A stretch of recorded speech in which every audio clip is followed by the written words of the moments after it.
નમસ્કાર, એશિયાના સૌથી જૂના અખબાર મુંબઈ સમાચારના ડિજિટલ પ્લેટફોર્મ પર આપનું સ્વાગત છે. હું છું જીગર પંડ્યા. નજર કરીશું મુખ્ય સમાચાર. મહારાષ્ટ્રમાં આ વર્ષના અંત સુધીમાં વિધાનસભા ચૂંટણી યોજાવાની છે.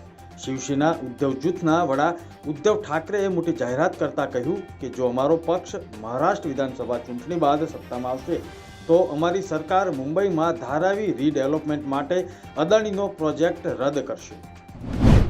છત્રપતિ શિવાજી મહારાજના વાઘનખ નાગપુર અને કોલ્હાપુરમાં 9 મહિના માટે પ્રદર્શિત કરવામાં આવશે. ત્યાર પછી મુંબઈ મ્યુઝિયમમાં રાખવામાં આવશે. રાજા છત્રપતિ શિવાજી મહારાજે બીજાપુર સલ્તનતના કમાન્ડર અફઝલ ખાનને મારવા માટે વાઘનખનો ઉપયોગ કર્યો હતો. પોરબંદરમાં ભારે વરસાદ ખાબક્યો છે અને અનેક ગામ સંપર્ક વિહોણા થયા.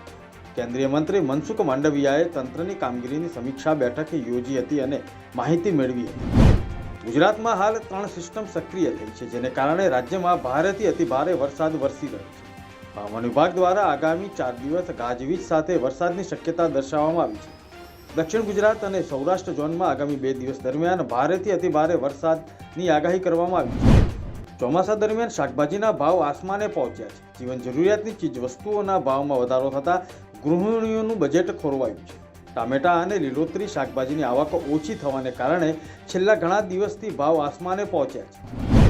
જામનગર જિલ્લા સહિત દેવભૂમિ દ્વારકામાં ભારે વરસાદ ખાબક્યો છે. આ પંથકમાં નદી નાળા બે કાંઠે વહી રહ્યા છે. જામજોધપુર તાલુકાના કોટડા બાવીસી ગામના ફુલઝર ડેમમાં વીજળી પડ્યાના દ્રશ્યો સામે આવ્યા.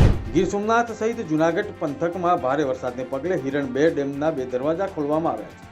હિરણ 2 ડેમ 90% સુધી ભરાયો છે. કાંઠા અને નીચાણવાળા વિસ્તારોને તંત્ર દ્વારા ચેતવણી આપવામાં આવી છે. ડાંગ જિલ્લાનું સુપ્રસિદ્ધ યાત્રાધામ તરીકે ઓળખાતું શબરીધામ નજીક આવેલા પંપા સરોવર સંપૂર્ણપણે ખીલી ઉઠ્યું છે. ભાવિક ભક્તોમાં ખુશી જોવા મળી રહી છે. રજાના દિવસોમાં ભાવિક ભક્તો મોટી સંખ્યામાં ઉમટી પડે. સેલ્ફ ફાઇનાન્સ સ્કૂલના ફીના વધારા સામે NSUI મેદાનમાં આવી છે. ફાઇનાન્સ સ્કૂલના ફી વધારા સામે સરકારના કોઈ પગલાં લેવાયા નથી, ત્યારે કોંગ્રેસ પક્ષના વિદ્યાર્થી પાંખના નેતાઓ અને કાર્યકર્તાઓએ વિરોધ નોંધાવ્યો. DOE કચેરીએ વિરોધ નોંધાવવા માટે મોટી સંખ્યામાં વિદ્યાર્થીઓ ઉમટ્યા.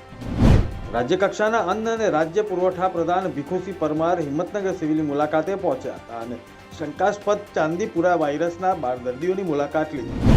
આ હતા અત્યાર સુધીના મુખ્ય સમાચાર. જોતા રહો મુંબઈ સમાચારનું ડિજિટલ પ્લેટફોર્મ. નમસ્કાર.